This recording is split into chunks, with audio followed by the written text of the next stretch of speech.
ಆ ಉದ್ದೇಶದಲ್ಲಿ ಇವತ್ತಿನ ದಿವಸ ಸ್ವಲ್ಪ ಬೇಗ ಈ ಪ್ರವಚನ ಕಾರ್ಯಕ್ರಮ ಇವತ್ತು ಪ್ರಾರಂಭ ಆಗ್ತಾ ಇದೆ. ಯಾಕಂತಂದರೆ ಸಂಜೆ 5 ಗಂಟೆ ನಂತರ ಶ್ರೀ ಗುರುಗಳ ದಿವ್ಯ ಉಪಸ್ಥಿತಿಯಲ್ಲಿ ಮಹಾಸಭಾ ಕಾರ್ಯಕ್ರಮ ಇರೋದರಿಂದ ಈ ಒಂದು ಕಾರ್ಯಕ್ರಮ ಸ್ವಲ್ಪ ಬೇಗ ಆಗಿದೆ. ಅದರಲ್ಲೂ ಸಮಯ ಕೂಡ ಸ್ವಲ್ಪ ಕಡಿಮೆ ಇದೆ ಇವತ್ತು. ಹಾಗಾಗಿ ಎಲ್ಲರೂ ಕೂಡ ತದೇಕಚಿತ್ತರಾಗಿ ಶಾಂತಚಿತ್ತರಾಗಿ ಈ ಒಂದು ಪ್ರವಚನದ ಸದುಪಯೋಗವನ್ನು ಪಡ್ಕೊಳ್ಬೇಕಾಗಿ ಕೇಳ್ಕೊಳ್ತೇನೆ. ಈ ಒಂದು ಕಾರ್ಯಕ್ರಮಕ್ಕೆ ಈ ಒಂದು ಕಾರ್ಯಕ್ರಮವನ್ನು ನೀವು ನೀಡಬೇಕು ಹೇಳುವಂಥ ಒಂದು ನಮ್ಮ ಮಾತಿಗೆ ಬೆಲೆ ಕೊಟ್ಟು ಬೆಂಗಳೂರಿನಿಂದ ಬಂದಂತಹ ಶ್ರೀ ಬಿ ರಾಮಕೃಷ್ಣ ಭಟ್ ಇವರಿಗೆ ಈ ಒಂದು ಪ್ರವಚನವನ್ನು ನೀಡಲಿಕ್ಕೆ ವೇದಿಕೆಯ ಮೇಲೆ ಸ್ವಾಗತಿಸ್ತಾ ಇದ್ದೇನೆ. ಅಧ್ಯಕ್ಷರು ಹೂಮಾಲೆಯೊಂದಿಗೆ ಅವರನ್ನು ಸ್ವಾಗತಿಸಬೇಕಾಗಿಯೂ ಕೇಳಿಕೊಳ್ತಾ ಇದ್ದೇನೆ. ಜೊತೆಗೆ ಅವರಿಗೆ ಸಹಾಯಸ್ತಕರಾಗಿ ಅವರ ದೊಡ್ಡಪ್ಪನವರಾದಂತಹ ಬಿ ಸತ್ಯೇಂದ್ರ ಭಟ್ ಇವರು ಕೂಡ ಬಂದಿದ್ದ. ಅವರಿಗೂ ಕೂಡ ನಾನು ತಮ್ಮೆಲ್ಲರ ಪರವಾಗಿ ಮತ್ತು ಈ ಕುಟುಂಬದ ಪರವಾಗಿ ಹೃತ್ಪೂರ್ವಕವಾದಂತಹ ಸ್ವಾಗತವನ್ನು ಬಯಸ್ತೇನೆ. ಜೊತೆಗೆ ತಾವೆಲ್ಲರೂ ಕೂಡ ಈ ಒಂದು ಪ್ರವಚನವನ್ನು ಕೇಳಲಿಕ್ಕೆ ಅಥವಾ ಜೀವನದಲ್ಲಿ ನಾವು ಏನು ಈ ಒಂದು ಜನ್ಮವನ್ನು ತಗೊಂಡು ಈ ಭುವಿಯಲ್ಲಿ ಬಂದಿದ್ದೇವೆ, ಏನಾದರೂ ಒಂದು ಸಾರ್ಥಕತೆಯನ್ನು ಪಡಿಬೇಕು ಹೇಳುವಂಥ ನಿಟ್ಟಿನಲ್ಲಿ ಸಿಕ್ಕಿದಂಥ ಸಮಯದಲ್ಲಿ ಅಲ್ಪ ಸಮಯವನ್ನು ಈ ಒಂದು ಪ್ರವಚನ ಮತ್ತು ದೇವರ ಕಾರ್ಯಕ್ರಮಗಳಲ್ಲಿ ಮೀಸಲಿಡಬೇಕು ಹೇಳುವಂಥ ನಿಟ್ಟಿನಲ್ಲಿಯೂ ಕೂಡ ಬಂದಿದ್ದಿರಬಹುದು. ತಮಗೆಲ್ಲರಿಗೂ ಕೂಡ ಹೃತ್ಪೂರ್ವಕವಾದಂಥ ಸ್ವಾಗತವನ್ನು ನನ್ನೆರಡು ಮಾತನ್ನು ಮುಗಿಸ್ತೇನೆ.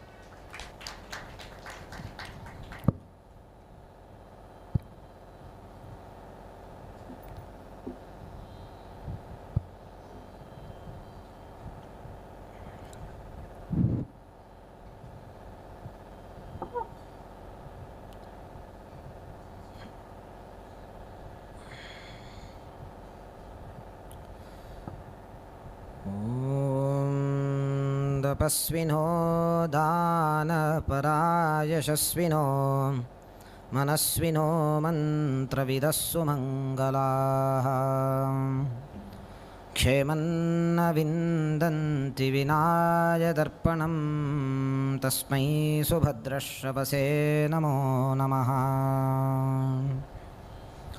ಜನ್ಮಾದ್ಯಸ್ಯ ಯತೋನ್ವಯಾದಿತರತಶ್ಚಾರ್ಥೇಷ್ವಭಿಜ್ಞಸ್ವರಾಟ್ ತೇನೇ ಬ್ರಹ್ಮಹೃದಾಯ ಆದಿಕವಯೇ ಮುಹ್ಯಂತಿ ಯಂ ಸೂರಯಃ.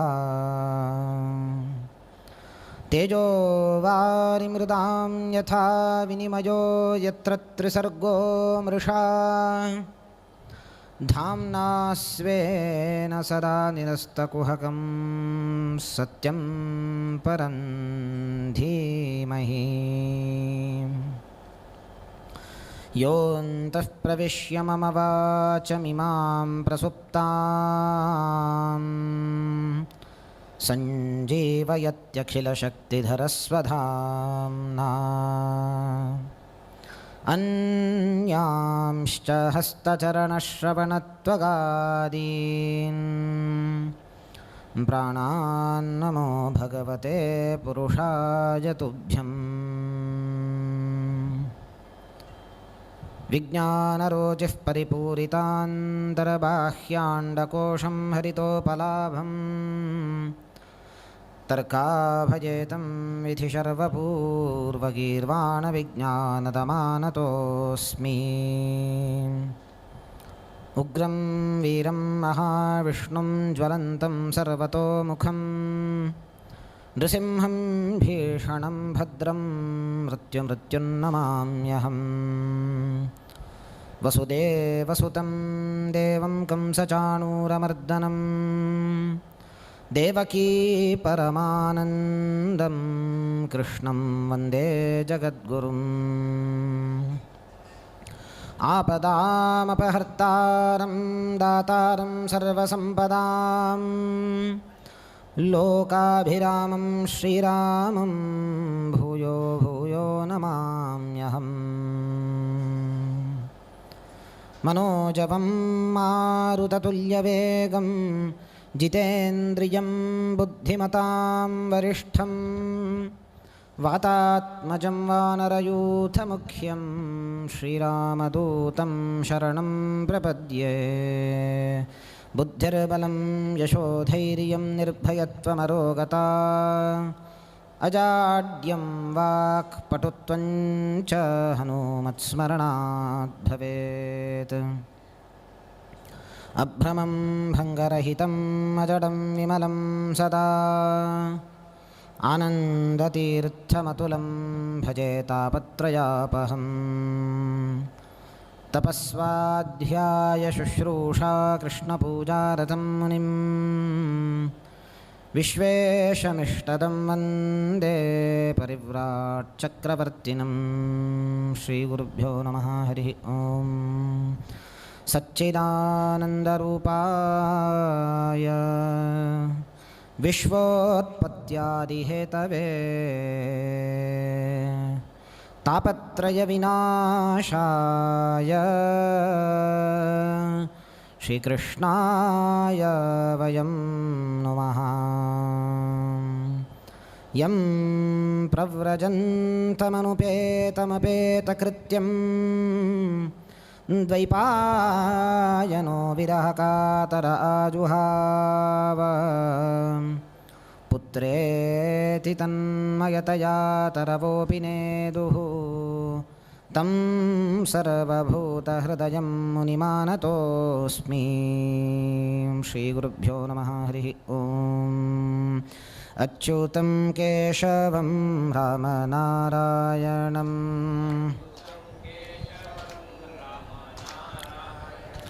कृष्णदामोदरं वासुदेवं भजे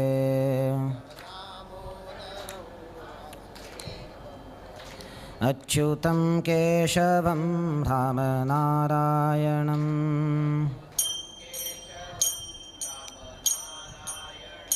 कृष्णदामोदरं वासुदेवं भजे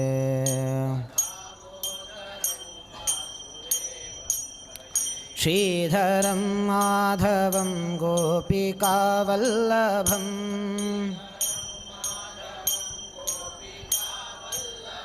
जानकीनायकं रामचन्द्रं भजे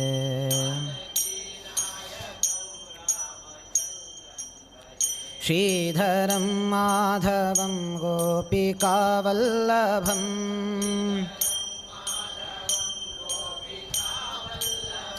जानकीनायकं रामचन्द्रं भजे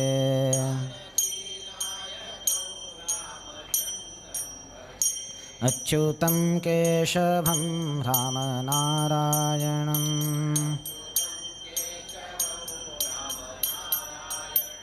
कृष्णदामोदरं वासुदेवं भजे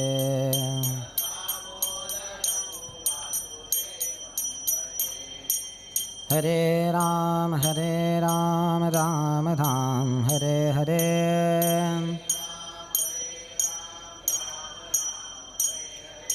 हरे कृष्णा कृष्ण कृष्ण हरे हरे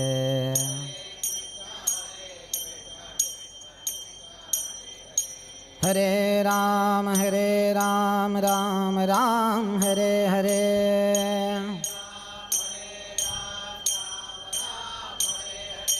हरे कृष्णा कृष्ण कृष्ण हरे हरे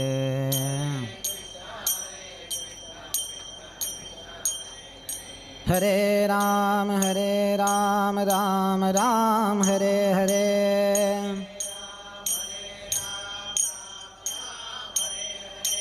हरे कृष्णा कृष्ण कृष्ण हरे हरे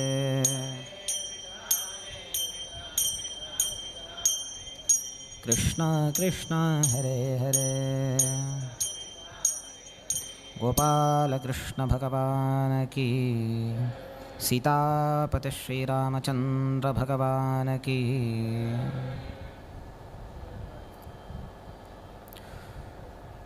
ನಿನ್ನೆಯ ದಿನ ನಾವು ಪುರಂಜನ ಉಪಾಖ್ಯಾನದ ಚಿಂತನೆಯನ್ನು ಮಾಡಿದ್ವಿ. ಪ್ರಾಚೀನ ಬರಹಿ ತಾನು ಹಿರಿಯರು ಮಾಡಿದಂತೆ ಅವರ ಮಾರ್ಗದಲ್ಲೇ ನಡೆದು ತಾನೂ ಕೂಡ ಯಜ್ಞವನ್ನು ಮಾಡ್ತೇನೆ ಅಂಥೇಳಿ ಅನೇಕ ಯಜ್ಞಗಳನ್ನು ಮಾಡಿದ. ಆದರೆ ಆ ಯಜ್ಞವನ್ನು ಮಾಡಬೇಕಾದರೆ ತಾನು ತಾಮಸ ಪದ್ಧತಿಯಿಂದ ಪಶುಬಲಿಯನ್ನು ಕೊಟ್ಟು ಮಾಂಸ ತಿಂದು ಆ ಯಜ್ಞವನ್ನು ನೆರವೇರಿಸ್ತಾ ಇದ್ದ. ಆದ್ದರಿಂದ ನಾರದರು ಬಂದು ಇದು ಅಧರ್ಮ, ಆದ್ದರಿಂದ ನೀನು ಇದಕ್ಕೆ ಪ್ರಾಯಶ್ಚಿತ್ತವನ್ನು ಮಾಡಿಕೊಳ್ಳಬೇಕು, ನಾನು ಒಂದು ಕಥೆಯನ್ನು ಹೇಳುತ್ತೇನೆ ಕೇಳು ಅಂತ ಪುರಂಜನೋಪಾಖ್ಯಾನವನ್ನು ಆ ಪ್ರಾಚೀನ ಬರಿಹೀಗೆ ಹೇಳಿ ತನ್ಮುಖೇನ ನಾವು ಕೂಡ ನರಕವನ್ನು ತಪ್ಪಿಸಿಕೊಳ್ಳಬೇಕಾದರೆ ಈ ಕಥೆಯನ್ನು ಕೇಳಬೇಕು ಅಂತ ಭಾಗವತ ಹೇಳುತ್ತೆ. ಹೀಗೆ ಚತುರ್ಥ ಸ್ಕಂದದ ಅಂತ್ಯದಲ್ಲಿ ಈ ಕಥೆ ಬರುತ್ತೆ. ಅದಾದ ಮೇಲೆ ಪಂಚಮ ಸ್ಕಂದದಲ್ಲಿ ಭಾಗವತದಲ್ಲಿ ಪ್ರಿಯವ್ರತನ ಚರಿತ್ರೆಯನ್ನು ಶುಕಾಚಾರ್ಯರು ಪರೀಕ್ಷಿತನಿಗೆ ಹೇಳುತ್ತಾರೆ. ಪ್ರಿಯವ್ರತ ಸ್ವಯಂಭುವ ಮನುವಿನ ಇಬ್ಬರು ಗಂಡು ಮಕ್ಕಳಲ್ಲಿ ಪ್ರಿಯವ್ರತ ಒಬ್ಬ. ಉತ್ತಾನಪಾದನ ಚರಿತ್ರೆಯನ್ನು ಹೇಳಿ ಆಯಿತು. ದೇವಹೂತಿ ಮತ್ತು ಪ್ರಸೂತಿಯ ಚರಿತ್ರೆಯನ್ನು ಕೂಡ ಹೇಳಿ ಆಯಿತು. ಆಕೂತಿಯ ಚರಿತ್ರೆಯನ್ನು ಮುಂದೆ ಹೇಳುವವರಿದ್ದಾರೆ. ಈಗ ಪ್ರಿಯವ್ರತನ ಚರಿತ್ರೆಯನ್ನು ಹೇಳುತ್ತಾರೆ. ಪ್ರಿಯವ್ರತನೂ ಕೂಡ ನೋಡಿ, ಯುವಕನಾದಾಗ ಪ್ರಿಯವ್ರತನಿಗೆ ಅವನಿಗೊಂದು ವಿಚಿತ್ರವಾದ ಬಯಕೆ. ಅವನ ಇಚ್ಛೆ ಏನು ಅಂತಂದರೆ, ನಾನು ರಾಜನಾಗೋದಿಲ್ಲ ಅಂತ. ರಾಜನಾಗುವ ಬಯಕೆ ಇಚ್ಛೆ ನನಗಿಲ್ಲ, ಸಿಂಹಾಸನದ ಭಾಗ್ಯ ನನಗೆ ಬೇಡ ಅಂತವನು. ಸಣ್ಣವನಿದ್ದಾಗಲಿಂದಲೂ ವಿರಕ್ತ ಸ್ವಭಾವದವ. ಯಾವಾಗಲೂ ತನ್ನ ಮನಸ್ಸು ಭಗವಂತನೆಡೆಗೆ ಹರಿತಾ ಇತ್ತು. ಆದ್ದರಿಂದ ತನಗೆ ವೈರಾಗ್ಯದ ಪರಾಕಾಷ್ಠೆ. ಆದ್ದರಿಂದ ಒಂದು ದಿನ ನಾನು ಸನ್ಯಾಸವನ್ನು ಸ್ವೀಕಾರ ಮಾಡಿ ಅರಣ್ಯಕ್ಕೆ ಹೋಗಿ ಕಾಡಿಗೆ ಹೋಗಿ ತಪಸ್ಸು ಮಾಡಿ ಭಗವಂತನ ಸಾಕ್ಷಾತ್ಕಾರವನ್ನು ಪಡೆದುಕೊಳ್ಳಬೇಕು ಅಂತ ಅವನ ಬಯಕೆ. ಭಗವಂತನನ್ನೇ ಲಕ್ಷ್ಯವನ್ನಾಗಿಟ್ಟುಕೊಂಡು ತಾನು ಹೊರಟಿದ್ದ. ಯುವಕ, ಮದುವೆ ಆಗುವ ವಯಸ್ಸು, ರಾಜ್ಯದ ಜವಾಬ್ದಾರಿಯನ್ನು ಹೊರುವ ವಯಸ್ಸು. ಸ್ವಯಂಭುವಮನು ಹೇಳಿದ, ನೋಡು ಪ್ರಿಯವ್ರತ, ಮದುವೆ ಆಗು, ಮುಂದೆ ಈ ಎಲ್ಲ ಸಿಂಹಾಸನದ ಮೇಲೆ ಕೂತು ರಾಜ್ಯಭಾರ ನೀನು ಮಾಡಬೇಕು, ಇನ್ಯಾರು ಮಾಡ್ತಾರೆ, ನೀನು ಮಾಡಬೇಕು. ನೀನು ಯುವಕನಾಗಿದ್ದಿ, ಏನಕ್ಕೆ ಎಲ್ಲವನ್ನೂ ಬಿಟ್ಟು ತಪಸ್ಸಿಗೆ ಅಂತ ಕಾಡಿಗೇನಕ್ಕೆ ಹೋಗ್ತಾ ಇದ್ದಿ? ಮದುವೆ ಆಗು, ಎಲ್ಲ ಸಂಸಾರದ ಜವಾಬ್ದಾರಿಯನ್ನು ತಗೋ, ಸಂಸಾರ ಸಮುದ್ರದಲ್ಲಿ ಮುಳುಗಿ ಆಮೇಲೆ ಏಳು. ಎಷ್ಟು ಕನ್ವಿನ್ಸ್ ಮಾಡಲಿಕ್ಕೆ ನೋಡಿದರೂ ಕೂಡ ಪ್ರಿಯವ್ರತನಿಗೆ ಇಚ್ಛೆ ಇಲ್ಲ. ಅವನು ಹೇಳ್ತಾನೆ, ಅಪ್ಪನಿಗೆ ಕೇಳ್ತಾನ, ಅಪ್ಪ ಅಲ್ಲ, ನೀನು ಮದುವೆ ಆಗು ಅಂತ ನನ್ನನ್ನು ಒತ್ತಾಯ ಮಾಡ್ತಿ, ಆದರೆ ಮದುವೆ ಆದರೆ ನಾನು ಭಗವದ್ ಧ್ಯಾನಕ್ಕೆ ಹೆಂಡತಿ ಮಕ್ಕಳು ಎಲ್ಲರೂ ಪ್ರತಿಬಂಧಕ ಆಗೋದಿಲ್ವೇನೋ? ಭಗವದ್ ಧ್ಯಾನ ಮಾಡಲಿಕ್ಕಾಗೋದಿಲ್ಲ, ಭಜನೆ ಮಾಡಲಿಕ್ಕಾಗೋದಿಲ್ಲ, ಕೀರ್ತನೆ ಮಾಡಲಿಕ್ಕಾಗೋದಿಲ್ಲ. ನಾನು ಧ್ಯಾನಕ್ಕೆ ಅಂತ ಕೂತಾಗ ನನ್ನ ಮಕ್ಕಳು ಬರ್ತಾರೆ, ತೊಡೆ ಮೇಲೆ ಕೂಡ್ತಾರೆ, ಆಟ ಆಡಿಸು ಅಂತಂತಾರೆ. ಎಲ್ಲ ಈ ವ್ಯವಹಾರದಲ್ಲೇ ಕಾಲಹರಣ ಆಗತ್ತೆ, ಧ್ಯಾನ ಯಾವಾಗ ಮಾಡೋದು? ಆದ್ದರಿಂದ ಸಂಸಾರದ ತಾಪತ್ರಯ ಇಷ್ಟಿರ್ತದೆ ಅಂತಂದರೆ ಭಗವಂತನ ಧ್ಯಾನ ಮಾಡಲಿಕ್ಕೆ ಪುರುಸೊತ್ತೇ ಸಿಗೋದಿಲ್ಲ. ಆದ್ದರಿಂದ ನನ್ನ ಸ್ವಭಾವ ಏನು ಅಂತಂದರೆ, ನನಗೆ ಹೆಂಡತಿ ಬೇಡ, ಮಕ್ಕಳು ಬೇಡ, ನಾನು ಮದುವೆ ಮಾಡಿಕೊಳ್ಳೋದಿಲ್ಲ, ಕಾಡಿಗೆ ಹೋಗಿ ತಪಸ್ಸು ಮಾಡ್ತೇನೆ ಅಂತ. ಸ್ವಯಂಭುವಮನು ಬ್ರಹ್ಮದೇವರನ್ನು ಕರೆಸಿದರು. ಬ್ರಹ್ಮದೇವರು ಸ್ವಯಂಭುವಮನುವಿನ ಅಪ್ಪ, ಚತುರ್ಮುಖ ಬ್ರಹ್ಮದೇವರು. ಪ್ರಿಯವ್ರತನಿಗೆ ಅಜ್ಜ ಆಗಬೇಕು. ಕೆಲವೊಮ್ಮೆ ಮಕ್ಕಳಿಗೆ ಹೇಗೆ ಅಂತಂದರೆ, ತಂದೆ ತಾಯಿಗಳು ಹೇಳಿದ್ದು ಪಥ್ಯ ಅಲ್ಲ, ಅಜ್ಜನ ಮೇಲೆ ಪ್ರೀತಿ ಇರುತ್ತೆ ಮೊಮ್ಮಕ್ಕಳಿಗೆ. ಅಜ್ಜ ಬಂದು ಹೇಳಿದರೆ ಮೊಮ್ಮಗನಿಗೆ ಕೇಳಿ ಯಾನು ಅಂಥೇಳಿ ಅಜ್ಜನನ್ನು ಕರೆದುಕೊಂಡು ಬಂದ ಸ್ವಯಂಭುವನು. ಬ್ರಹ್ಮ ಬಂದ, ಚತುರ್ಮುಖ ಬ್ರಹ್ಮ ಬಂದು ಹೇಳಿದ, ನೋಡು ಮದುವೆ ಆಗು. ಏನಕ್ಕೆ ಮದುವೆ ಏನಕ್ಕೆ ಆಗೋದಿಲ್ಲ ಅಂತ ಹೇಳ್ತಾ ಇದ್ದಿ? ಅದೇ ಪ್ರಶ್ನೆಯನ್ನು ಇಡ್ತಾನವನು ಪ್ರಿಯವ್ರತ. ಅಲ್ಲ ಅಜ್ಜ, ನೋಡು, ನಾನು ಕಾಡಿಗೆ ಹೊರಟ್ರೆ ಯಾವುದೇ ವಿಘ್ನ ಇಲ್ಲದೆ, ಯಾವುದೇ ಉಪದ್ರವ ಇಲ್ಲದೆ ತಪಸ್ಸು ಮಾಡಬಹುದು, ಭಗವದ್ ಧ್ಯಾನ ಮಾಡಬಹುದು, ಸಾಕ್ಷಾತ್ಕಾರಕ್ಕೆ ಅನುಕೂಲ ಆಗತ್ತೆ. ಇಲ್ಲೇ ಇದ್ದರೆ ನನಗೆ ನನ್ನ ಹೆಂಡತಿ ಮಕ್ಕಳ ಜವಾಬ್ದಾರಿ ಅಷ್ಟೇ ಅಲ್ಲದೆ ರಾಜ್ಯದ ಪ್ರಜೆಗಳ ಜವಾಬ್ದಾರಿಯೂ ಕೂಡ ನನ್ನ ಮೇಲೆ ಬರುತ್ತೆ. ಇಷ್ಟೆಲ್ಲ ಜವಾಬ್ದಾರಿಯನ್ನು ಹೊತ್ತು ಭಗವಂತನನ್ನು ಒಲಿಸಿಕೊಳ್ಳೋದಾದರೂ ಹೇಗೆ ಅಂತವನ ಪ್ರಶ್ನೆ. ಬ್ರಹ್ಮದೇವರಿಗೂ ಸರಿ ಅಂತ ಅನ್ನಿಸ್ತು. ಆದರೆ ಬ್ರಹ್ಮದೇವರು ಹೇಳ್ತಾರೆ, ನೋಡು ಪ್ರಿಯವ್ರತ, ಹಾಗೆ ಅನ್ಕೋಬೇಡ. ಭಯಂ ಪ್ರಮತ್ತಸ್ಯ ವನೇಷ್ವಪಿ ಸ್ಯಾತ್ ಯತಃ ಸ ಆಸ್ತೆ ಸಹ ಷಟ್ಸಪತ್ನಃ ಜಿತೇಂದ್ರಿಯಸ್ಯಾತ್ಮರತೇರ್ಬುಧಸ್ಯ ಗೃಹಾಶ್ರಮಃ ಕಿನ್ನು ಕರೋತ್ಯವದ್ಯಂ. ವೈರಾಗ್ಯ ಅಂತಂದರೆ ಏನು? ತಪಸ್ಸು ಅಂತಂದರೆ ಏನು? ಬ್ರಹ್ಮದೇವರು ಹೇಳ್ತಾರೆ, ಎಲ್ಲವನ್ನೂ ಪರಿತ್ಯಾಗ ಮಾಡಿ ಸರ್ವಸ್ವವನ್ನೂ ಬಿಟ್ಟು ನಮ್ಮ ಪ್ರಾಪ್ತವಾದ ಕರ್ತವ್ಯವನ್ನೂ ಬಿಟ್ಟು ಕಾಡಿಗೆ ಹೋಗಿ ಮೂಗಿ ಹಿಡಿದು ತಪಸ್ಸು ಮಾಡೋದು ಅದು ತಪಸ್ಸಲ್ಲ, ಅದು ವೈರಾಗ್ಯ ಅಲ್ಲ. ಯಾವುದು ಹಾಗಾದರೆ ವೈರಾಗ್ಯ, ಯಾವುದು ಹಾಗಾದರೆ ತಪಸ್ಸು? ಮನೆಯಲ್ಲೇ ಇದ್ದು ಸಂಸಾರದಲ್ಲೇ ಇದ್ದು ಕಾಮ, ಕ್ರೋಧ, ಮೋಹ, ಲೋಭ, ಮದ, ಮಾತ್ಸರ್ಯವೆಂಬ ಷಟ್ ಸಪತ್ನರು ಅಂತ ಕರಿತೀವಿ. ಸಪತ್ನರು ಅಂತಂದರೆ ವೈರಿಗಳು. 6 ಶತ್ರುಗಳು ನಮ್ಮಲ್ಲಿ ಕೂತಿದ್ದಾರೆ ನೋಡಿ. ನಮ್ಮ ಮೇಲೆ ಸವಾರಿ ಮಾಡ್ತಾ ಇವೆ ಈ ಶತ್ರುಗಳು. ನಮ್ಮನ್ನು ನಾಶಪಡಿಸಬೇಕು ಅಂತ ಕಾಯ್ತಾ ಇವೆ. ಈ ಶತ್ರುಗಳನ್ನು ಗೆಲ್ಲು. ಕಾಮಕ್ರೋಧ ಲೋಭ ಮೋಹ ಮದ ಮಾತ್ಸರ್ಯವೆಂಬ ಅರಿಷಡ್ವರ್ಗವನ್ನು ಗೆಲ್ಲು. ನೀನು ಸಂಸಾರದಲ್ಲೇ ಇದ್ದು ಇದನ್ನು ಯಾರು ಗೆಲ್ತಾನೋ ಅವನು ತಪಸ್ವಿ, ಅವನು ಸಾಧಕ. ಹೊರತು ನೀನು ಎಲ್ಲವನ್ನೂ ಪರಿತ್ಯಾಗ ಮಾಡಿ ಕಾಡಿಗೆ ಹೊರಟೆ ಅಂತಿಟ್ಟುಕೋ. ಕಾಡಿಗೆ ಹೋದರೂ ನೀನು ಈ ಅರಿಷಡ್ವರ್ಗವನ್ನು ಬಿಡದೇ ಹೋದರೆ ತಪಸ್ಸು ಮಾಡಿಯೂ ವ್ಯರ್ಥ. ಕಾಡಿಗೆ ಹೋದ ಮೇಲೆ ನಿನಗೆ ಚಿಂತೆಯಾದರೆ, ರಾಜ್ಯದ ಜವಾಬ್ದಾರಿ ನನಗಿತ್ತು, ನಾನು ಅಲ್ಲೇ ಇರಬೇಕಾಗಿತ್ತು, ಚಿಂತೆ, ರಾಜ್ಯದ ಚಿಂತೆ ಅದಾದ ಮೇಲೆ ಆರಂಭ ಆದರೆ ಏನು ಮಾಡ್ತಿ? ಆದ್ದರಿಂದ ಸಂಸಾರದಲ್ಲಿ ಇರು. ಸಂಸಾರ ಅನಿವಾರ್ಯ. ಸಂಸಾರದಲ್ಲಿ ಇದ್ದು ನೀನು ಸಾಧನೆ ಮಾಡು. ಅರಿಷಡ್ವರ್ಗವನ್ನು, ಕಾಮವನ್ನು ಬಿಡು, ಕ್ರೋಧ ಬಿಡು, ಲೋಭ ಬಿಡು, ಮದ ಮಾತ್ಸರ್ಯ ಇವೆಲ್ಲವನ್ನೂ ಬಿಟ್ಟು ಸಂಸಾರದಲ್ಲೇ ಇದ್ದು ಸಾಧನೆ ಮಾಡು. ಏನಕ್ಕಾಗೋದಿಲ್ಲ. ಪದ್ಮಪತ್ರಂ ಇವ ಅಂಬಸ ಅಂತ, ಕಮಲದ ಆ ಎಲೆಯ ಮೇಲಿರುವಂತಹ ನೀರಿನ ಹನಿಯಂತಿರಬೇಕು ಅಂತ ಇರಬೇಕು. ಈಜಬೇಕು, ಇದ್ದು ಜಯಿಸಬೇಕು ಅಂತ ಹೇಳ್ತಾರೆ. ನಾನು ಕೆರೆಯಲ್ಲಿ ಇಳಿಯದೇನೆ ನಾನು ಕೆರೆಯನ್ನು ದಾಟ್ತೇನೆ ಅಂತಂದರೆ ಆಗೋದಿಲ್ಲ. ಕೆರೆಗೆ ಇಳಿಲೇಬೇಕು, ಈಜಲೇಬೇಕು, ಈಜಿ ಜಯಿಸಬೇಕು. ಸಂಸಾರವೆಂಬ ಸಮುದ್ರದಲ್ಲೂ ಹಾಗೆ. ನಾನು ಸಂಸಾರದ ರುಚಿಯನ್ನೇ ನೋಡೋದಿಲ್ಲ, ರುಚಿಯನ್ನು ಸಂಸಾರವೆಂಬ ಕೆರೆಯಲ್ಲಿ ಇಳಿಯದೇ ನಾನು ದಾಟ್ತೇನೆ, ಈಜ್ತೇನೆ ಅಂತಂದರೆ ಅವ ಈಜಬೇಕು ಅಂತಂದರೆ ಇಳಿಬೇಕು. ಹಾಗಾಗಿ ಮದುವೆ ಆಗು. ಸಂಸಾರ ಅಂತಂದರೆ ಏನು ಅಂತ ಆಗ ಗೊತ್ತಾಗತ್ತೆ. ಈಜಬೇಕು, ಇದ್ದು ಜಯಿಸಬೇಕು.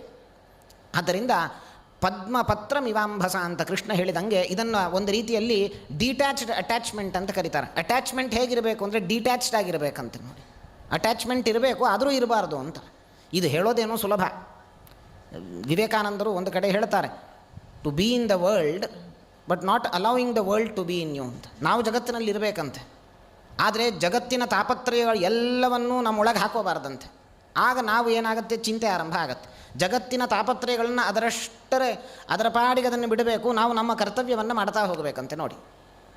ಜಗತ್ತನ್ನೇ ಬಿಟ್ಟು ಕಾಡಿಗೆ ಹೋಗ್ತೇನೆ, ತಪಸ್ಸಿಗೆ ಹೋಗಿ ಕಾಡಿಗೆ ಹೋಗಿ ಅಲ್ಲಿ ನಾನು ತಪಸ್ಸು ಮಾಡುತ್ತೇನೆ, ಮೂರ್ಖತನದ ಮಾತಾಗತ್ತೆ. ಸಂಸಾರ ಅನಿವಾರ್ಯ. ನಮಗೆ ನಮ್ಮದೇ ಆದಂತಹ ಕರ್ತವ್ಯಗಳಿರುತ್ತೆ. ಆ ಕರ್ತವ್ಯಗಳನ್ನು ಬಿಟ್ಟು ನಾವು ಹೋಗಬಾರದು. ಒಬ್ಬ ತಪಸ್ವಿ ತಾನು ಬರ್ತಾನೆ, ಒಬ್ಬ ದೊಡ್ಡ ರಾಜನ ಬಳಿ ಬರ್ತಾನೆ. ಆ ರಾಜನ ಬಳಿ ಬಂದು ಕೇಳ್ತಾನೆ. ಅವನು ತಪೋನಿರತನಾಗಿದ್ದ ಯುವಕ, ತಪೋ ಮಾರ್ಗದಲ್ಲೇ ಹೋಗಿದ್ದ. ರಾಜನ ಬಳಿ ಬಂದು ಕೇಳ್ತಾನೆ. ಆ ರಾಜ ಅವನು ರಾಜಋಷಿಯಾಗಿದ್ದ, ಅವನು ದೊಡ್ಡ ಸಾಧಕನಾಗಿದ್ದ, ತಪಸ್ವಿ. ಅದಾಗಲೇ ತಪಸ್ವಿ ಆಗಿದ್ದ ಅವನು, ಮಹಾ ತಪಸ್ವಿ ಅಂತ ಕೀರ್ತಿಯನ್ನು ಕೂಡ ಪಡೆದಿದ್ದ. ಅಂತಹ ರಾಜನ ಬಳಿ ತಪೋನಿರತನಾದ ಒಬ್ಬ ಯುವಕ ಬರ್ತಾನೆ. ಕೇಳ್ತಾನೆ ರಾಜನ ಬಳಿ, ಅಲ್ಲ ರಾಜನ್, ನಿನ್ನನ್ನು ಎಲ್ಲರೂ ತಪಸ್ವಿ ಅಂತ ಹೊಗಳ್ತಾರೆ, ನೀನು ದೊಡ್ಡ ಸಾಧನೆ ಮಾಡಿದ್ದಿ, ದೊಡ್ಡ ಸಾಧಕ ಅಂತ ಹೊಗಳ್ತಾರೆ, ಆದರೆ ನೀನು ದೊಡ್ಡ ರಾಜ. ನಿನ್ನ ಹೆಂಡತಿ ಮಕ್ಕಳು ಅಷ್ಟೇ ಅಲ್ಲದೆ ಎಲ್ಲ ಪ್ರಜಾ ಪರಿಪಾಲನ ಕರ್ತವ್ಯ ನಿನ್ನ ಮೇಲಿದೆ. ಇಷ್ಟೆಲ್ಲ ಜವಾಬ್ದಾರಿಗಳಿದ್ದರೂ, ಹೊಣೆಗಾರಿಕೆ ಇದ್ದರೂ ನೀನು ತಪಸ್ವಿಯಾದೆ, ನೀನು ಸಾಧಕನಾದೆ, ಹೇಗೆ ಅಂತವನ ಪ್ರಶ್ನೆ. ರಾಜ ಹೇಳಿದ್ನಂತೆ, ಒಂದು ಕೆಲಸ ಮಾಡು, ಈಗ ಬಂದಿದ್ದಿ ನಮ್ಮ ಅರಮನೆಗೆ, ನಮ್ಮ ಅರಮನೆಯೆಲ್ಲ ಸುತ್ತಾಡಿ ಬಾ ಒಮ್ಮೆ. ನಮ್ಮ ಅರಮನೆ ಬಹಳ ಸುಂದರವಾಗಿದೆ, ಅತ್ಯಾಕರ್ಷಕವಾಗಿದೆ, ರಮಣೀಯವಾಗಿದೆ. ಅನೇಕ ವಸ್ತುಗಳನ್ನು ನಾವು ಸಂಗ್ರಹ ಮಾಡಿ ಇಟ್ಟಿದ್ದೇವೆ, ಸಂಗ್ರಹಾಲಯ ಇದೆ, ಎಲ್ಲವನ್ನು ನೋಡಿ ಬಾ ಒಮ್ಮೆ ಅಂತ ಕೊಟ್ಟು ಕಳಿಸಿದ ರಾಜ. ಹೋಗಬೇಕಾದರೆ ಹೇಳಿದ್ನಂತ ರಾಜ, ನೋಡು ಅಲ್ಲಲ್ಲಿ ಸ್ವಲ್ಪ ಅಂಧಕಾರ ಇರ್ತದೆ, ನಾನು ದೀಪ ಕೊಡ್ತೇನೆ, ಆ ದೀಪದ ಸಹಾಯದಿಂದ, ಅದರ ಪ್ರಕಾಶದ ಸಹಾಯದಿಂದ ಎಲ್ಲ ನೋಡಿ ಬಾ ಅಂತ ಕೊಟ್ಟು ಕಳಿಸಿದರು. ಆದರೆ ಒಂದು ಕಂಡೀಷನ್, ನೀನು ಮತ್ತೆ ಬರಬೇಕಾದ್ರೆ ಆ ದೀಪ ಆರಿರಬಾರದು, ಹಾಗೇ ಇರಬೇಕು ಅಂತ. ಸರಿ ಆಯಿತು ಅಂತಂದ. ತಗೊಂಡ ದೀಪ ತನ್ನ ಕೈಯಲ್ಲಿಟ್ಟುಕೊಂಡು ಒಬ್ಬ ದೂತನನ್ನು ಕೂಡ ಕೊಟ್ಟು ಕಳಿಸಿದ್ದಾನೆ. ಎಲ್ಲ ಅರಮನೆಯನ್ನು ನೋಡಿ ಬಂದ. ಮತ್ತೆ ರಾಜ ಕೇಳಿದ್ನಂತೆ, ನೋಡಿದ್ಯಾ ನಮ್ಮ ಅರಮನೆ ಹೇಗಿತ್ತು ಅಂತ. ಇಲ್ಲ, ಹೌದು ನೋಡಿದೆ ಅರಮನೆ, ಆದರೂ ನೋಡಿದಾಗಿಲ್ಲ ಅಂತಂದ.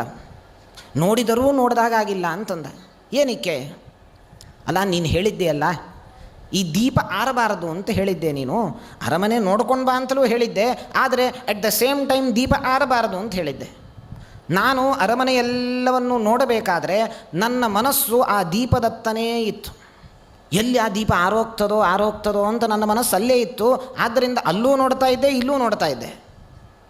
ದೀಪ ಆರದಂತೆ ನಾನು ಎಚ್ಚರಿಕೆಯನ್ನು ವಹಿಸ್ತಾ ಇದ್ದದ್ದರಿಂದ ನೋಡಿದರೂ ಅರಮನೆಯನ್ನು ನೋಡಿದ ಹಾಗೆ ಆಗಿಲ್ಲ ನನಗೆ ಅಂತ ಹೇಳಿದ. ನೋಡು, ಸಾಧನೆ ಅಂತಂದರೆ ಇಷ್ಟೇ. ನಾನು ಸಾಧಕನಾಗಿದ್ದು ತಪಸ್ವಿಯಾದದ್ದು ಹೀಗೆ. ನಾನು ಸಂಸಾರದಲ್ಲಿದ್ದೇನೆ, ಪ್ರಜೆಗಳನ್ನು ಅವರ ಜವಾಬ್ದಾರಿ ನನ್ನ ಮೇಲಿದೆ, ನನ್ನ ಹೆಂಡತಿ ಮಕ್ಕಳು ಕುಟುಂಬದ ಜವಾಬ್ದಾರಿ ಹೊಣೆಗಾರಿಕೆ ನನ್ನ ಮೇಲಿದೆ. ಆದರೂ ನಾನು ತಪಸ್ವಿಯಾದದ್ದು ಸಾಧಕನಾಗಿದ್ದು ಹೇಗೆ ಅಂತಂದರೆ, ನನ್ನ ಒಳಗೆ ಕರ್ತವ್ಯ ಪ್ರಜ್ಞೆ ಎಂಬ ದೀಪ ಉರಿತಾ ಇದೆ, ನನ್ನ ಒಳಗೆ ಭಕ್ತಿ ಎಂಬ ದೀಪ ಉರಿತಾ ಇದೆ, ನನ್ನ ಒಳಗೆ ವೈರಾಗ್ಯ ಎಂಬ ದೀಪ ಉರಿತಾ ಇದೆ, ನನ್ನ ಒಳಗೆ ಜ್ಞಾನ ಎಂಬ ದೀಪ ಉರಿತಾ ಇದೆ. ನಾನು ಸಂಸಾರದಲ್ಲಿದ್ದರೂ ನೀನು ಹೇಗೆ ಆ ದೀಪ ಆರದಂತೆ ಮನಸ್ಸು ಆಗೊಮ್ಮೆ ಈಗೊಮ್ಮೆ ಹರಿಸ್ತಾ ಇದೆಯಲ್ಲ, ನಾನೂ ಕೂಡ ನನ್ನ ಒಳಗಿರುವ ಕರ್ತವ್ಯ ಪ್ರಜ್ಞೆ, ಜ್ಞಾನ, ಭಕ್ತಿ, ವೈರಾಗ್ಯವೆಂಬ ದೀಪ ಆರಿ ಹೋಗದಂತೆ ಆಗಾಗ ನಾನು ನನ್ನ ಮನಸ್ಸು ಆ ಕಡೆನೇ ಹರಿಸ್ತಾ ಇದ್ದೆ. ಆದ್ದರಿಂದ ನಾನು ಸಾಧಕನಾಗಲಿಕ್ಕೆ ಸಾಧ್ಯ ಆಯಿತು ಅಂತ ಹೇಳ್ತಾನು. ಹಾಗಾಗಿ ಸಂಸಾರದಲ್ಲಿದ್ದೂ ಕೂಡ ಸಾಧನೆ ಮಾಡಬಹುದು ಅನ್ನೋ ಸಂದೇಶ ನಮಗೆ ಭಾಗವತ ಕೊಡುತ್ತೆ. ಧರ್ಮವ್ಯಾಧನ ಕಥೆಯೂ ಬರುತ್ತೆ. ಧರ್ಮವ್ಯಾಧನ ಉಪಾಖ್ಯಾನದಲ್ಲಿ ಮಹಾಭಾರತದಲ್ಲಿ ಬರುತ್ತೆ. ಆ ಧರ್ಮವ್ಯಾಧನ ಉಪಾಖ್ಯಾನದಲ್ಲಿ ಒಬ್ಬ ಯುವಕ, ತಾನೂ ಕೂಡ ವೃದ್ಧರಾದ ತಂದೆ ತಾಯಿಗಳನ್ನು ನೋಡೋದನ್ನು ಬಿಟ್ಟು ಅವರ ಶುಶ್ರೂಷೆಯನ್ನು ಮಾಡಬೇಕಾಗಿತ್ತು. ತಾನು ತಪಸ್ಸು ಮಾಡುತ್ತೇನೆ ಅಂತ ವೃದ್ಧರಾದವರನ್ನು ಮನೆಗೆ ಬಿಟ್ಟು ತಾನು ಕಾಡಿಗೆ ಬಂದ. ತಪಸ್ಸೇನೋ ಮಾಡಿದ, ಉಗ್ರವಾದ ಕಠಿಣವಾದ ವ್ರತಾನುಷ್ಠಾನವನ್ನು ಕೈಗೊಂಡು ಸಿದ್ಧಿಯನ್ನು ಕೂಡ ಪಡೆದುಕೊಂಡ. ನೋಡಿ, ವಿಶೇಷವಾದ ಶಕ್ತಿಯನ್ನು ಪಡೆದುಕೊಂಡ.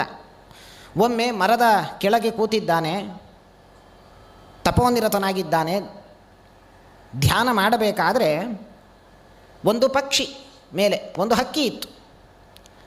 ಆ ಹಕ್ಕಿ ಏನು ಮಾಡಿತು ಅಂತಂದರೆ ತನ್ನ ಅಶುಚಿಯಾದ ಪದಾರ್ಥವನ್ನು ಅವನ ಮೇಲೆ ಹಾಕಿತು. ನೋಡಿ, ತಪೋಭಂಗ ಆಯಿತು. ಕೆಂಗಣ್ಣಿನಿಂದ ಆ ಹಕ್ಕಿಯನ್ನು ನೋಡಿದ.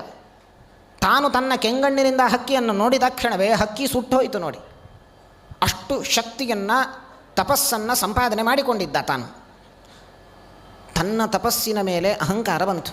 ನಾನು ದೊಡ್ಡ ತಪಸ್ವಿಯಾಗಿದ್ದೇನೆ, ನನ್ನ ಕೆಂಗಣ್ಣಿನ ನೋಟದಿಂದಲೇ ಒಂದು ಹಕ್ಕಿ ಭಸ್ಮವಾಯಿತು ಅಂತಂದರೆ ಎಷ್ಟು ತಪಸ್ಸಿರಬಹುದು ನನ್ನಲ್ಲಿ ಅಂತ ತಾನು ಭಾವಿಸಿ ಏನು ಮಾಡಿದ, ಅಹಂಕಾರ ಬಂತು. ಒಮ್ಮೆ ಹೀಗೆ ಭಿಕ್ಷಾಯಾಚನೆ ಮಾಡಿ ಎಲ್ಲ ಕಡೆ ಹೋಗಿ ಸಂಚಾರ ಮಾಡಿ ಭಿಕ್ಷೆಯನ್ನು ತಂದು ಭಿಕ್ಷಾ ಸ್ವೀಕಾರ ಮಾಡ್ತಾ ಇದ್ದ. ಒಮ್ಮೆ ಏನಾಯಿತು, ಒಬ್ಬ ಸಾಧ್ವಿ ಪತಿವ್ರತೆಯಾದಂತಹ ಹೆಣ್ಣು ಅವಳ ಮನೆಗೆ ಹೋಗಿದ್ದಾನೆ ಭಿಕ್ಷಾಯಾಚನೆ ಮಾಡಲಿಕ್ಕೆ. ಭವತಿ ಭಿಕ್ಷಾಂದೇಹಿ ಅಂತ ಭಿಕ್ಷಾಯಾಚನೆ ಮಾಡಬೇಕಾದ್ರೆ ತಾನೂ ಕೂಡ ಬಂದಿದ್ದಾಳೆ, ಭಿಕ್ಷೆಯನ್ನು ನೀಡಬೇಕು ಈ ಬ್ರಾಹ್ಮಣನಿಗೆ ಅಂತ. ಅದೇ ಕ್ಷಣಕ್ಕೇನಾಯಿತು, ಆ ಪತಿವ್ರತ ಸ್ತ್ರೀಯ, ಆ ಸಾಧ್ವಿ ಮಣಿಯ ಗಂಡ ಬರ್ತಾನೆ. ತಾನು ಕೆಲಸ ಮಾಡಿ ದಣಿದು ಬಂದಿದ್ದಾನೆ. ದಣಿದ ತನ್ನ ಗಂಡನ ಸೇವೆಯನ್ನು ಮಾಡಬೇಕು ಅಂತ ಇತ್ತ ಈ ಬ್ರಾಹ್ಮಣ ಭಿಕ್ಷಾ ಯಾಚನೆ ಮಾಡಲಿಕ್ಕಾಗಿ ಬಂದ ಬ್ರಾಹ್ಮಣನನ್ನು ಮರೆತು ತನ್ನ ಗಂಡನ ಸೇವೆಯಲ್ಲಿ ತೊಡಗುತ್ತಾಳೆ.